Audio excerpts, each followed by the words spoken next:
കോഴിക്കോട് അഴുക്കുചാലിൽ നിന്ന് ഇതര സംസ്ഥാന തൊഴിലാളി കുടുങ്ങിയ സംഭവത്തിൽ വഴിത്തിരിവ്. തൊഴിലാളി അപകടത്തിൽപ്പെട്ടതല്ലെന്നും ഓവുചാലിൽ ഒളിച്ചതാണെന്നുമാണ് കണ്ടെത്തൽ. ജോലിക്കായി കണ്ണൂരിലേക്കുള്ള യാത്രക്കിടെ ട്രെയിനിൽ നിന്ന് സുഹൃത്തുക്കളുമായി വഴക്കിട്ട് കോഴിക്കോട് ഇറങ്ങി അഴുക്കുചാലിൽ ഒളിക്കുകയായിരുന്നു.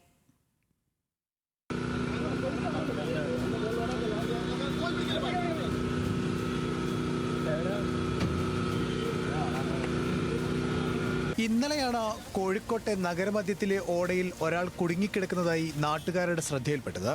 ഉടൻ പോലീസിനെയും ഫയർഫോഴ്സിനെയും വിവരം അറിയിക്കുകയും സമീപത്തെ സ്ലാബ് പൊളിച്ച് ഇയാളെ പുറത്തെത്തിക്കുകയുമായിരുന്നു. അവശനിലയിലായ ഇയാളെ ഉടൻ ആശുപത്രിയിൽ പ്രവേശിപ്പിച്ചു. ബംഗാൾ സ്വദേശിയായ അജയ് ഉറവാണ് കുടുങ്ങിയതെന്ന് പിന്നീട് സ്ഥിരീകരിച്ചു. എന്നാൽ തൊഴിലാളി അപകടത്തിൽപ്പെട്ടതല്ലെന്നും ഓവുചാലിൽ ഒളിച്ചതാണെന്നുമാണ് കണ്ടെത്തൽ. ബംഗാളിൽ നിന്നും കണ്ണൂരിലേക്ക് സുഹൃത്തുക്കൾക്കൊപ്പം ട്രെയിനിൽ യാത്ര ചെയ്യവേ കോഴിക്കോട് വെച്ച് ഇയാളും സുഹൃത്തുക്കളുമായി അഭിപ്രായ വ്യത്യാസമുണ്ടായി. തുടർന്ന് അജയ് ട്രെയിനിൽ നിന്നിറങ്ങി ഓടുകയും സുഹൃത്തുക്കൾ കാണാതിരിക്കാൻ സ്ലാബിനടിയിൽ ഒളിക്കുകയുമായിരുന്നു. സുഹൃത്തുക്കൾ തിരച്ചിൽ അവസാനിപ്പിച്ചതായി കണ്ടെങ്കിലും പിന്നീട് തിരിച്ചു കയറാൻ സാധിക്കാതെ കുടുങ്ങുകയായിരുന്നു. അവശനായ അജയ് കൈകൾ പുറത്തേക്ക് കാണിച്ചതോടെ നാട്ടുകാരെത്തി ഇയാളെ പുറത്തെടുത്തു. വിവരം അറിയിച്ചതിനെ തുടർന്ന് അജയുടെ സുഹൃത്തുക്കളും കോഴിക്കോട്ടേക്ക് എത്തിയിട്ടുണ്ട്. ന്യൂസ് മലയാളം, കോഴിക്കോട്.